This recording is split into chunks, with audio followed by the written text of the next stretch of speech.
How to create a playlist on YouTube. Hello guys, in today's video I'm gonna show you how to create a playlist on YouTube easy and fast. So all what you have to do is go to youtube.com and log into your account, and now let's create a playlist. All what you have to do is choose a video. For example, I choose this one. Now go to the video that you choose it and go down and click on those three dots right here. Now click here if you don't have it. Now after you click on the save option, click create new playlist.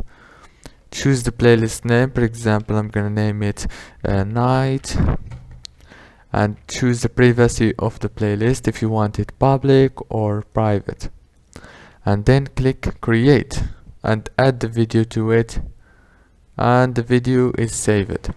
Now let's see the playlist that we just created, and here is it right here. As you can see, it's actually very easy. And if this video was helpful, please don't forget to like and subscribe, and thank you so much for watching.